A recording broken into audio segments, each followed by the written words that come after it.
Definir a Cecilia Marrero implica navegar entre dos mundos que ella ha sabido integrar con maestría: la rigurosidad de la academia y la calidez de la cercanía humana. Conocida afectuosamente por sus amigas y allegados como Chechu, Cecilia es, ante todo, una mujer entusiasta y comprometida, movida por una profunda vocación de servicio que ha sido el hilo conductor de toda su vida. Su trayectoria profesional es el reflejo de una mente inquieta y una emprendedora en busca de la novedad, como ella misma se define. Licenciada en Ciencias de la Comunicación y magíster en Ciencia, Tecnología y Sociedad, ha construido un perfil sólido que se complementa con posgrados en Gestión de Procesos y Tecnologías para el desarrollo inclusivo. Sin embargo, los títulos son solo el soporte de su verdadera misión: las personas. Como coach ontológica profesional, Cecilia ha dedicado años a acompañar a líderes y equipos, ayudándoles a remover creencias limitantes y fortalecer su autoconfianza. Su sueño personal se ha convertido en su bandera profesional: lograr que cada mujer pueda desarrollar su talento plenamente, encontrando ese difícil pero necesario equilibrio entre el éxito laboral, los proyectos personales y la vida familiar. Desde 2011, como consultora independiente, ha llevado esta visión a organizaciones a través de la gestión del cambio, la comunicación institucional y campañas de sensibilización social y ambiental. Recientemente, en una jornada que quedará marcada en la historia institucional universitaria de la región, su capacidad de gestión fue reconocida al más alto nivel. El pasado lunes, la Asamblea del Claustro Regional Noreste de la Universidad de la República sesionó en la ciudad de Rivera, con un objetivo claro: la renovación de sus autoridades. Fue una instancia decisiva para el futuro de la educación en el territorio, que culminó con la elección de la licenciada Cecilia Marrero como la nueva directora de la CDU del Tacuarembó. Hoy Cecilia conjuga su rol como profesora adjunta y experta en comunicación con esta nueva y desafiante responsabilidad. Desde la dirección universitaria hasta el micrófono de este podcast, su objetivo sigue siendo el mismo: gestionar el conocimiento, potenciar el talento humano y construir comunidades más equitativas y conscientes.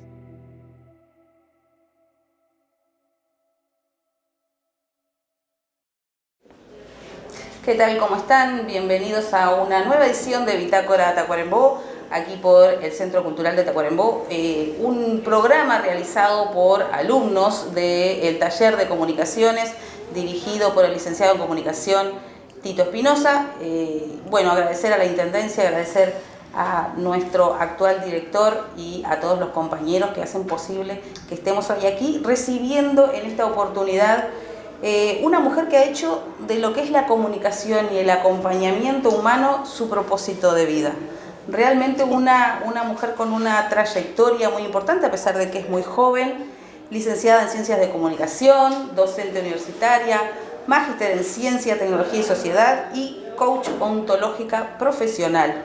Cecilia Marrero, o Chechu, como la conocen los amigos que nos dijeron por ahí, combina todo lo que es la pasión por aprender y su compromiso por ayudar a las personas a encontrar ese equilibrio entre lo que son sus proyectos profesionales, sus proyectos de vida y también sus proyectos familiares. Bienvenida, Cecilia, un gusto tenerte hoy. Bueno, el gusto es mío. Primero felicitarlos por esta iniciativa del Centro Cultural, a un colega como Tito y a ustedes por animarse a entrenar esta profesión que tanto queremos. Bueno, bienvenida y contanos un poquito. Te conocemos como muy emprendedora, incansable, siempre buscando aprender y después vamos a ver cómo te describen tus seres queridos. Pero hoy quiero que te describas a vos misma. ¿Sorpresas? Siempre hay sorpresas. Pero hoy me gustaría que te describieras a vos, si te fueras a presentar. Bueno, yo creo que eso, como tú deciste, emprendedora, entusiasta. Mi lema es vivir con entusiasmo, o sea, yo le busco las 1001 formas de lograr lo que quiero, el propósito o de ayudar al otro, y eso me llena de satisfacción. O sea, soy una persona que vivo con alegría, con entusiasmo, con ganas de ayudar al otro, que me acompañó desde muy chica la comunicación, porque a los 14 años yo ya empecé como periodista con Bornia, con Gustavo Bornia, en aquello que ni siquiera existía, Tacuarembó 2000 todavía. Salíamos barrio por barrio a hacer entrevistas, usábamos casetera y desde ese entonces escribí en prensa y como que tenía muy desde chica mi profesión, o sea, mi tío abuelo, que es Manuel Marrero, fue periodista en Tacuarembó y creo que eso ya lo traía, como algunos dotes del arte o de la comunicación ya venían de mi familia. Bueno, justamente una de las preguntas te iba a decir cuándo despertó todo eso, pues ya veo que lo traes de la cuna, sí, que te nace ya desde muy chica. ¿En qué momento, más allá de la parte comunicacional mismo, sentiste el despertar la necesidad de acompañar a otros en esos procesos? Bueno, creo que fue después de la licenciatura en comunicación, ¿no? Durante mi trayectoria en Montevideo como licenciada en comunicación, bueno, hice distintas pasantías en la Intendencia, por ejemplo, de Montevideo, ¿no? Y ahí trabajé con los clasificadores de residuos mucho tiempo. Y cuando regresé a Tacuarembó, bueno, hice producción de radio, trabajé en producción de televisión, seguía trabajando en empresa, pero también ya vi como que también mi profesión era como ayudar al otro. Ahí empecé el coaching, encontré el coaching, puse, bueno, cómo desarrollar estrategias de comunicación interpersonal, de trabajar en las habilidades blandas, de que la gente se entienda, porque muchas veces estás como desde la profesión pensando en cómo mejorar la imagen de una empresa, mejorar bueno, su lucro, ¿no? Cuánto vender más.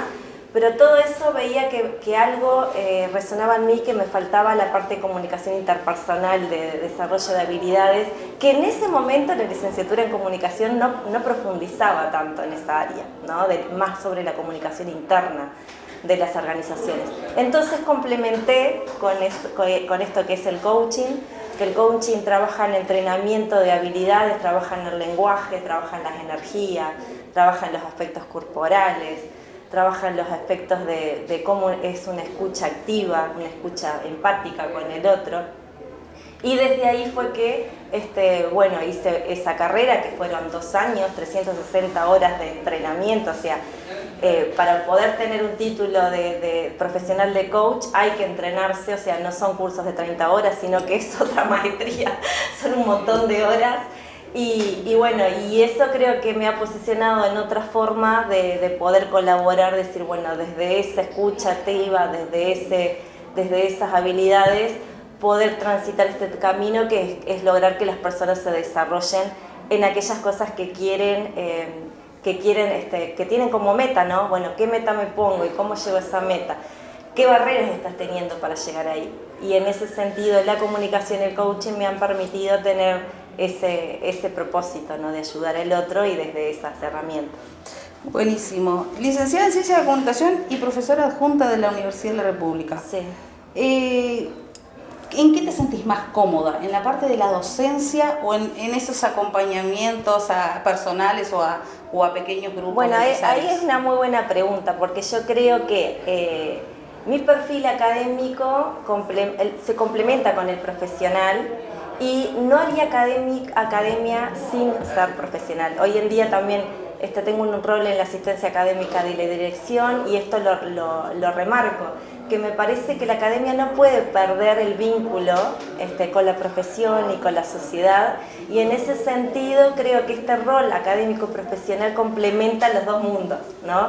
Y me dan elementos académicos para transitar mis asesorías o mis consultorías profesionales, y al revés también, o sea, destaco de la experiencia y de los saberes que cada uno en su rol, en los actores sociales, los actores productivos, los actores organizacionales tiene, y eso lo llevo al aula, ¿no? Entonces enriquece mucho mi vínculo con los estudiantes también, tener toda esa otra parte profesional. Y creo que ayuda a los dos, y me ayudan ambos a los dos, porque yo creo en los espacios de aprendizaje. Creo que en el aula se da un espacio de aprendizaje con los estudiantes y yo aprendo de ellos. Y creo que en lo profesional también aprendo de mis clientes. Entonces, no me siento que ayudo, sino que también me ayudan, ¿no? Y en ambas áreas el aprendizaje es mutuo. Entonces se retroalimenta una profesión y un rol con otro. No, lo importante de reconocer eso, ¿no? Que a veces es muy difícil, principalmente en el área docente que es tan estructurado, reconocer también todo el aprendizaje que a veces se recibe de los estudiantes también. Una maestría y 2 posgrados enfocados en gestión, tecnología y conocimiento. Exacto. ¿Qué te llevó a profundizar más en esas áreas específicamente? Bueno, en la gestión del conocimiento y en la ciencia y la tecnología, a partir de un llamado de asistencia docente, ¿no? En la Tecnicatura en Desarrollo, ahí primero estuve en formulación de proyectos, estuve en indicadores del desarrollo, ciencia y tecnología. Y ahí dije, bueno, quiero complementar la comunicación con la ciencia y la tecnología. Entonces, a mí me gusta esto de lo dinámico, de ir hacia la oportunidad, y si bien siempre la comunicación me atraviesa lo profesional, lo personal y lo académico, me gustaba complementarlo con otras áreas del conocimiento, porque creo que le da más potencia. Entonces ahí fue que empecé como a estudiar lo que es gestión del conocimiento y procesos organizacionales, que lo hice en Cabezas BIR. Ahí en Cabezas BIR desarrollé y analicé cómo Cabezas BIR aprende y gestiona su conocimiento para diferenciarse con sus ventajas competitivas. Y después de ese enfoque, bueno, me interesó profundizar en el desarrollo sostenible y trabajé todo lo que es, bueno, cómo un ciclo inicial optativo como el CIO social puede ser una puerta de entrada de la universidad, pero también cómo los distintos actores sociales pueden ver a la enseñanza como una oportunidad de desarrollo sostenible y cómo eso dialoga. Y de ahí ya salté a estudiar una política pública, que la política pública es en aquel entonces Transforma Uruguay, la transformación productiva y competitividad del Uruguay, y analicé por qué esa política declinó. Tuve la oportunidad de saber por qué, o sea, todo el ciclo de vida completo de una política y cuáles fueron las barreras o las fallas de esa política que decantaron en su declive. En general, ¿hay alguna debilidad que tú ves principalmente en la parte de liderazgo y ese tipo de cosas que más o menos lo veas en general en la mayoría principalmente de los que estuviste colaborando y acompañando? Bueno, una primer barrera es que no todos se dejan ayudar, ¿no? Y que por lo general dice, bueno, si yo soy el jefe, soy el líder, se entiende que eso es transitivo a saber hacer las cosas o a tener la mejor decisión. Y muchas veces esa humildad que se necesita para desencadenar el poder o para horizontalizar el poder es una primera barrera que nos ponemos como líder o como jefe. Pero sin embargo hay quien está creciendo la oportunidad de que los líderes busquen acompañamiento, que los jefes busquen acompañamiento, y de hecho ya lo he dicho en algunas entrevistas que noto el cambio también en Tacuarembó en relación a eso. Cuando yo empezaba en los primeros años como coach no tenía tantos clientes como ahora en ese rubro, y creo que yo o otros colegas, pero en mi caso particular, y creo que hay un cambio en eso, que nos estamos dando cuenta que para el contexto en que vivimos, la incertidumbre que vivimos, necesitamos otros apoyos, otros acompañamientos, y que un liderazgo más colaborativo es un camino posible. ¿No? Hoy hay Ernesto Bore, que es un autor argentino, siempre dice, hoy en día siempre hay alguien que puede ser líder para alguien en algún momento de su vida. Entonces, ¿cómo aprenden hoy las organizaciones? De cualquier persona que colabore con esa organización, o sea, un portero, una persona de servicio doméstico, puede tener la solución que yo necesito al tema que estoy planteando. Creo que enredado en eso mismo, ha habido más atención o por lo menos las empresas se enfocan más en desarrollar esa comunicación interna, que a veces son las fallas, siempre se enfocan hacia afuera y a veces se olvidan un poquito que el primer cliente el primer socio que tenemos son los empleados o los socios de la propia empresa, ¿no? Claro, y ahí puede estar las oportunidades de aprendizaje y la respuesta a la solución, ¿no? Y también esto bueno, cómo se toman las decisiones internas, cómo se toman las decisiones a los cambios, las resistencias que existen a los cambios, eso también son algunas de las barreras. Otra de las barreras son, bueno, que es cómo hacemos la selección de personal. Hoy en día hasta que no hacemos la prueba de cómo la persona se inserta en la cultura organizacional, no tenemos demasiadas garantías de cómo va a funcionar eso. Pero la respuesta tiene que ser más rápida que antes, no que quede tanto tiempo en una organización si vemos que no se está adaptando a esa cultura, ¿no? Y está en constante revisión, aprender a adaptarnos en cada momento. Eso también requiere una habilidad en el liderazgo, el poder de adaptabilidad que tengamos al contexto y a las decisiones que se nos presenten. ¿Las empresas más chicas tienen mayor facilidad, tú decís, de adaptación?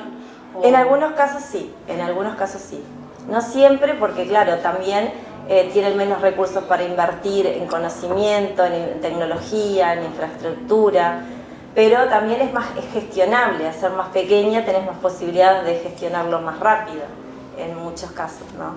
Entonces, como emprendedor independiente también y que tuviste tus experiencias, sí, en Montevideo, acá en Tacuarembó, ¿cuáles son las limitantes más grandes que ves para cualquier persona hoy en día que quiera emprender? Yo creo que es el miedo al fracaso. Todavía sigue siendo ese miedo de decir, ay, si no me va bien, y si no es lo mío, y si no puedo con esto. Creo que Uruguay tiene todavía esos dotes de esa perspectiva de que, ay, si no me va bien en algo, es un error, es un fracaso. Y sin embargo, es un paso más para el siguiente escalón, en mi caso, ¿no? Y yo he cerrado empresas, he abierto otras, o sea, me he reciclado, todo el tiempo me estoy reciclando, porque es algo muy orgánico también lo mío. O sea, yo veo que hay algo que ya cumplió su ciclo, o que yo no tengo la energía para darle el 100% o el 80%, y digo, no es más por acá, vamos a este otro servicio, voy cambiando los servicios, y creo que eso, ¿no? Eso habla del poder de adaptabilidad, que lo decía antes, y que es una habilidad que se entrena, ¿no? Y creo que la mayor barrera que tenemos muchos de los uruguayos es ese miedo al que dirán, a que si me sale mal, tenemos poca capacidad de arriesgar, ¿no? Y creo que en el riesgo y en el cambio está el crecimiento. Entonces la lógica es al revés, pensar en que si yo me muevo, capaz que me muevo a una opción que todavía no es la que quiero, pero esa me va a llevar a un escalón más al siguiente nivel. Y vivir ese proceso como una transición. De repente voy por el camino B, que no era el que tenía que tomar, pero de ese camino B voy a aprender cómo no llevarme algo que necesito para el siguiente camino. Entonces siempre reconocer el aprendizaje y valorar el proceso. Y a nivel personal, porque muchas veces aprendemos más de los fracasos, como bien dijiste, sí, que de los triunfos. A nivel personal, ¿hubo algo que te marcó, que dijiste, uy, por acá no es, o mirá, acá hay opción? Bueno, yo estuve 8 años intentando ser mamá, ¿no? Que muchas veces las personas no hablamos de estos temas. Y yo creo que es importante decirlo porque otra persona puede... Y es un proyecto también. Claro, y es un proyecto de vida, y yo creo en los roles que tenemos en la vida y cómo conciliamos nuestros distintos roles, ¿no? Y en ese sentido, bueno, en algunos momentos tenía la energía puesta ahí, o por suerte tuve, organizaciones, pude trabajar, que en algunos momentos no necesitaba el poner la energía en ese otro proceso, y bueno, me acompañaron mis compañeros de trabajo, mis jefes de su momento y todo. Entonces creo que eso también, uno tiene que ver cuál es la energía, qué es lo importante en cada momento de su vida y cómo va equilibrando y conciliando sus roles para también atender eso, que es parte de un deseo propio, que algunos lo tienen y otros no, pero es súper respetable, y cómo eso también va a influir en otros roles de tu vida, y bueno, hacernos cargos, aceptar que eso está ahí presente, ese deseo por mucho tiempo, por suerte lo pude lograr, y bueno, y eso creo que también complementó mis otros roles, como mujer, como profesional, como académica, como compañera de vida de Andrés. Creo que nos complementó y que es muy lindo eso de seguir sus sueños, sea como sea. O sea, todo un proceso que es un camino. Hoy tengo otro proceso que es el de escritora, que ya se van a enterar, que no puedo adelantar mucho, pero porque bueno, estamos en un proceso de un concurso de ese libro con Laura Di Carlo, Susana Liano, que es la editora,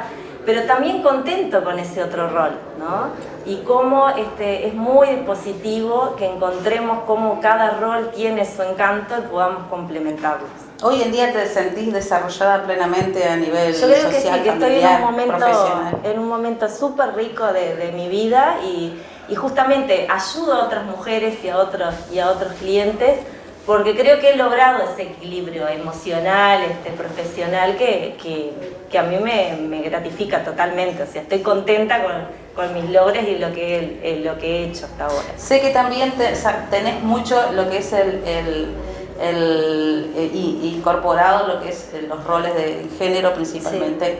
Sí. Y bueno, ¿cómo ves a la mujer emprendedora de Tacuarembó en la parte de comunicación también? Si ves que hay posibilidades. Yo creo que hay un movimiento, una semilla que está emburbujante, está como empujante y en pleno desarrollo, que justamente también es una política uruguaya, ¿no? La Agencia Nacional de Desarrollo ha impulsado ese trayecto de que más emprendedores tengan asistencias técnicas, se capaciten, se formen, y creo que es una oportunidad enorme para las mujeres, ¿no? De tener su propia independencia financiera y eso que lo complementen con otros roles de su vida, que quieran complementarlo obviamente, pero yo veo un crecimiento en el rol de las mujeres en esta independencia económica, financiera, en ser emprendedoras y también, si vamos a las barreras, una de las barreras del propio crecimiento de la mujer es no sentir culpa, ¿no? Sí, no sentir culpa por ese rol y por querer crecer y porque de repente ese horario no está con su hijo o hija. Y el otro es delegar, porque muchas veces dice, bueno, yo puedo con todo, soy la superwoman, y no delegar y no hacer equipo también es otra de las barreras al desarrollo empresarial de las mujeres, ¿no? Y el tercero es esto, no saber cómo administrar su negocio o qué hacer con su dinero, que eso también lo vemos repetidas veces, pero creo que el mayor de todos que es parte de los demás es la culpa. Totalmente. Vamos a hacer un pequeño paréntesis porque tenemos algunos mensajes que venían llegando, algunos de mediana y larga distancia, y nos gustaría hacértelos escuchar. Primero, una amiga que tenemos en común de hace mucho tiempo, Adi Dutra, que yo la conozco de muy chica, pero vos también tenés tu otra experiencia con ella, y ella me quiso hacer llegar su mensaje.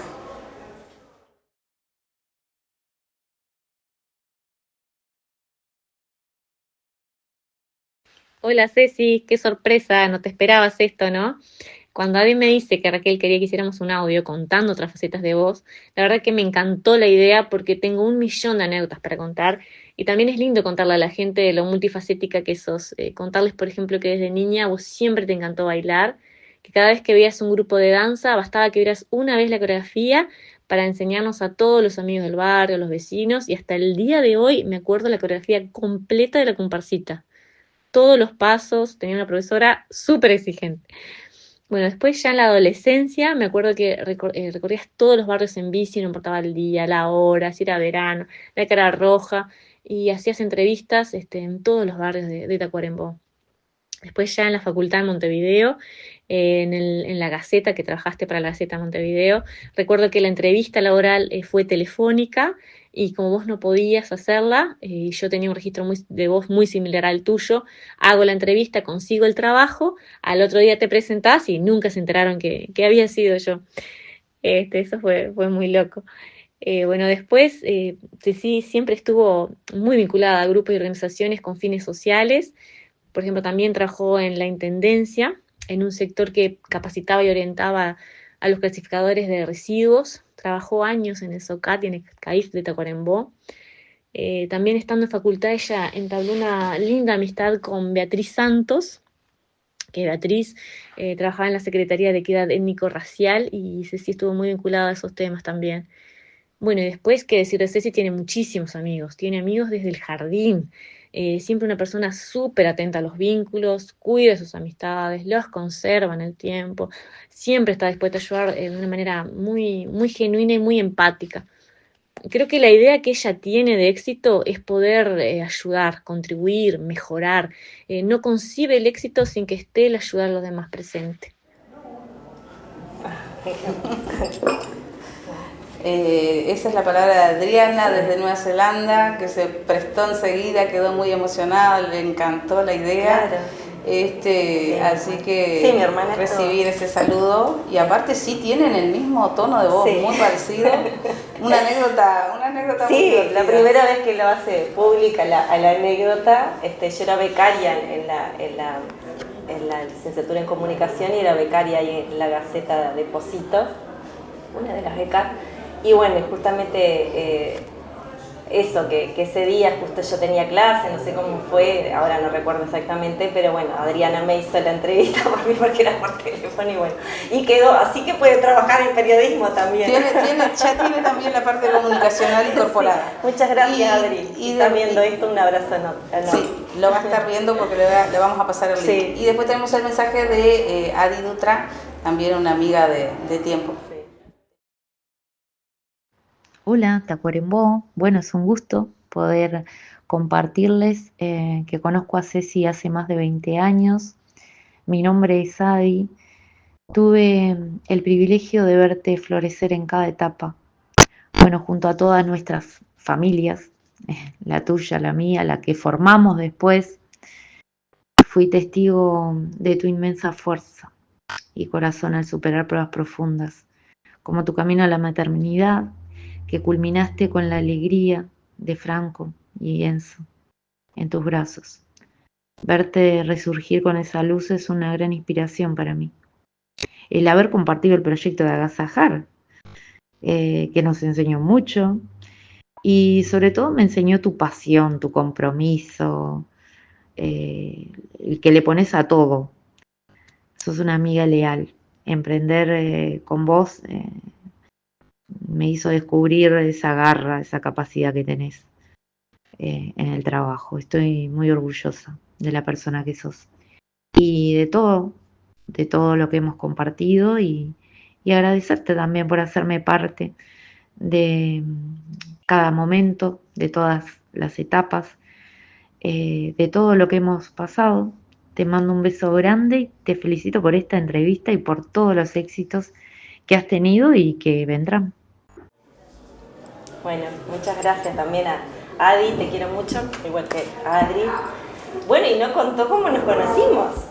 Contalo. Nos conocimos en un ómnibus, porque cuando yo estaba estudiando en Montevideo, ella ahí en ese momento tenía su familia, su abuela acá en Tacuarembó, y bueno, y éramos compañeras de asiento en uno de los coches de ómnibus de Montevideo a Tacuarembó. Y tanto charlamos que a la noche las invitamos y salimos juntas a bailar esa noche. Y desde ahí siguió la amistad.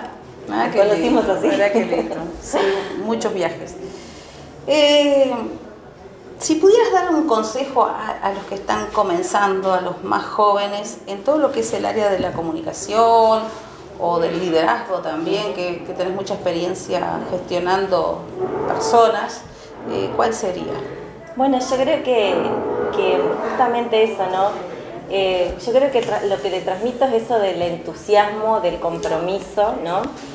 De esto de que siempre hay caminos posibles, si una puerta se cierra, hay otra ventana que es posible. Y en la comunicación tienen un montón de aspectos y de áreas para desarrollar y cada vez más, ¿no? Hoy hablamos, la comunicación de la ciencia está muy en crecimiento, después tenemos todo lo que nos aporta la inteligencia artificial para complementar la información y la comunicación, tenemos todo lo que son los datos, ¿no? Toda la información, todos los desarrollos de información, pero creo que también todo eso es mucho más valioso si seguimos reconociendo lo más básico de la comunicación, que es el hacer común. O sea, comunicación viene de comunicare, que quiere decir hacer común, quiere decir unidad. Entonces, esa unidad, esa empatía, ese relacionamiento humano tiene que estar en cada cosa que hagamos, ¿no? Y desde ahí sí, sumarla, amplificarla con la tecnología, amplificar con tu mirada, con tu percepción, con tu enfoque, pero no evitar el diálogo, ¿no? O sea, que como que la parte humana nunca va a suplantar, o sea, la inteligencia artificial, que ahorita está tan de moda, la ciencia, la tecnología en la comunicación, nunca va a suplantar esa parte humana. Yo creo que se complementan, pero es lo que está en nuestra esencia y lo que nos hace también tener una propia creatividad, una propia forma de ver las cosas, y que tiene que estar en nuestro transitar día a día. Hoy hay estudios que hablan de esto, ¿no? De cómo volver a ese primario vínculo del diálogo, del contacto. Hay personas que no juegan, que no se tocan, que no se miran, que evitan la mirada, que evitan hablar con alguien, ¿no? Y eso creo que no nos lleva al camino saludable de la humanidad. Entonces, mi recomendación es a todos aquellos que estudien comunicación o información que sean amplificadores de las características que nos hace humanos, complementando con la tecnología. Buenísimo.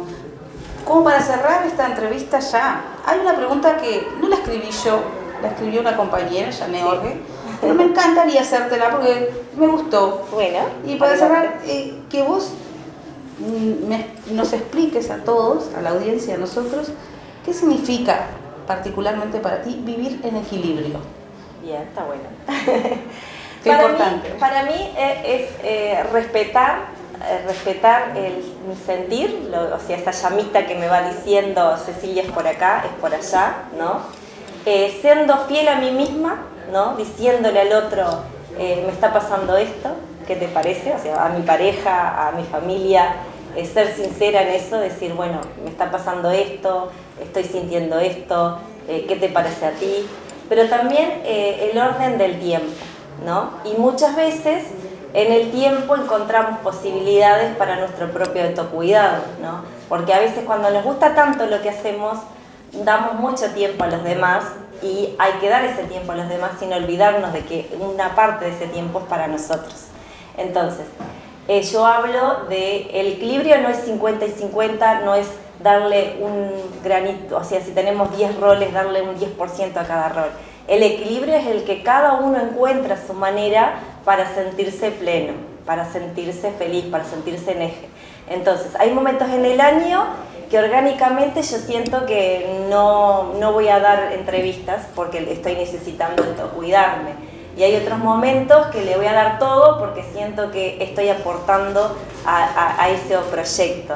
Entonces no es equilibrar, no quiere ser igualitario en los tiempos para todos, sino ser fiel a uno mismo, ¿no? Y creo que eso es el mayor aprendizaje que he tenido estos años.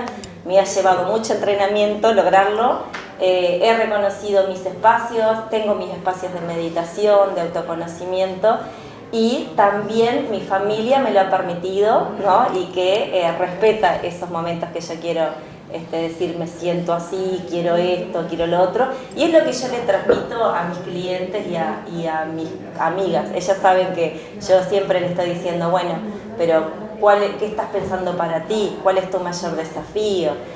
No reniegues de tu sueño, no lo dejes colgado en el ropero. O sea, hay un montón de cosas que yo voy diciendo y que me voy diciendo a mí misma que me van llevando a encontrar esa armonía que deseo para mí y que deseo para otros también. Bueno, agradecerte enormemente, Cecilia.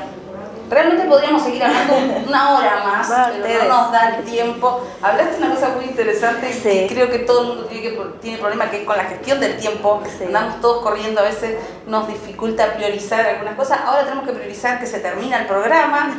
Sí, y qué bueno, tenemos que agradecerte realmente que hayas compartido con nosotros tu mirada, tu entusiasmo, tu sapiencia.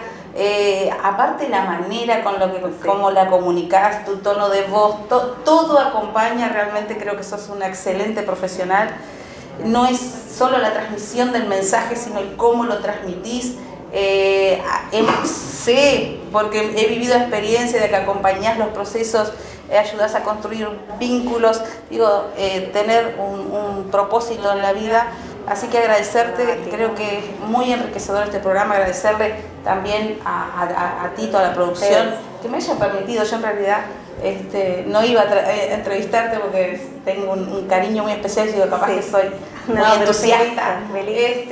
Y bueno, agradecerte enormemente, agradecerle también al Centro Cultural de Tacuarembó por permitirnos a nosotros tener esta experiencia tan linda. Y bueno, será hasta la próxima. Muchísimas gracias. Gracias a ustedes. Felicitaciones.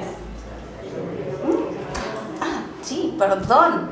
De último tenemos un obsequio para que todos los participantes tienen un pequeño atención de parte del programa, de parte de todos los compañeros. De aquí nomás.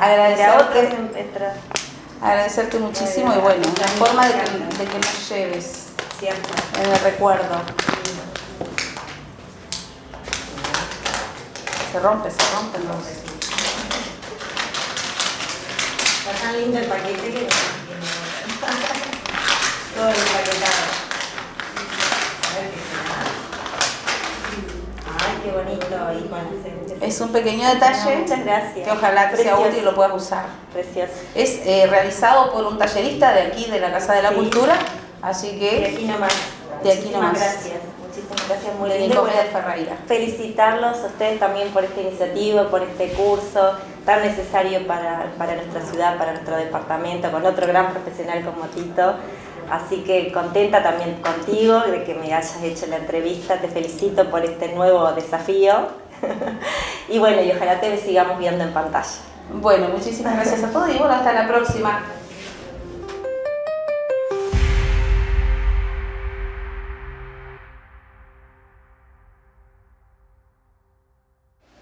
Y ahora vamos a presentar una serie de notas especiales en el programa Bitácora Tacuarembó.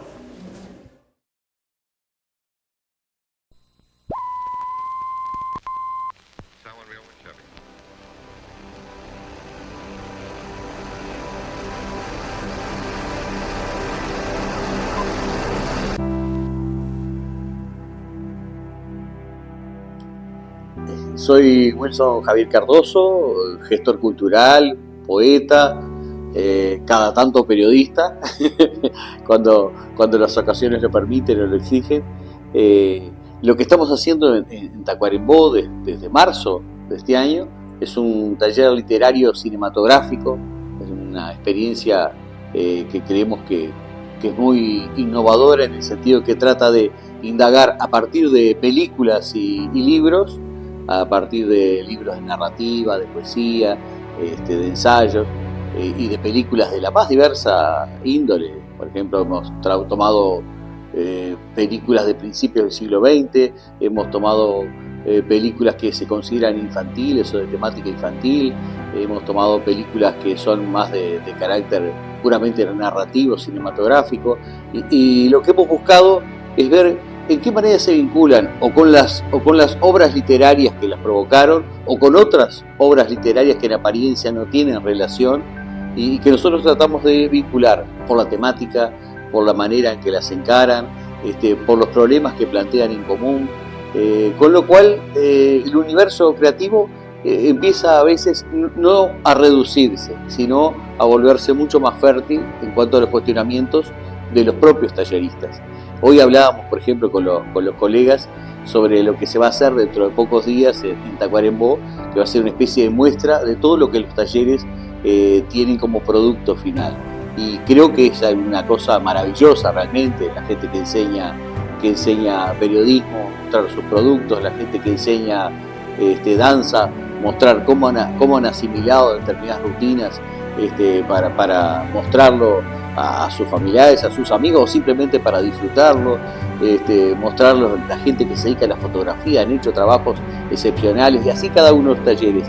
Y yo pensaba y lo dialogábamos con los colegas del taller, hasta qué punto lo que hacemos nosotros puede ser mostrable, porque en realidad es una magia que sucede en el intercambio, en el diálogo y que es irrepetible. Muchas veces lo que sucede un viernes, esto lo hacemos los viernes, como les decía, desde marzo acá en el Centro Cultural Tacuarembó, lo que hacemos los viernes que es un diálogo muchas veces más con nosotros mismos que con una película o con un libro. Y ese diálogo que es muy fértil, que es muy valioso desde el punto de vista creativo, a veces no tiene inmediatamente una muestra, no tenemos un texto para mostrar, miren cómo aprendí a partir de tal y cual discusión sobre Tarkovsky, cómo puedo mejorar este texto, cómo puedo hacer aquello. Son enriquecimientos cuyo resultado final en ocasiones no se ve de manera inmediata, pero estoy seguro que a cada uno de los compañeros del taller seguramente le ha aportado este tiempo de reflexión, este tiempo de cuestionarse las obras literarias desde muchísimos puntos de vista, les ha llevado una visión de que la perspectiva es una cosa fundamental a la hora de considerar el arte y a la hora de crear productos. Probablemente muchos de los colegas que vienen al taller no se dediquen a escribir o no sean escritores o no pretendan serlo, pero ese enriquecimiento que sucede es una cosa relativamente íntima, pero que nosotros lo hacemos en el colectivo del taller, es algo que les va a aportar para enriquecer la vida, para cuestionarse sobre el día a día, incluso sobre las cosas que consumimos todos los días, las noticias públicas, el texto que leemos en un diario, la radio que escuchamos o la televisión que vemos. Esa manera de cuestionarnos en el taller creo que nos da una forma diferente de comprender y de sobrellevar la vida.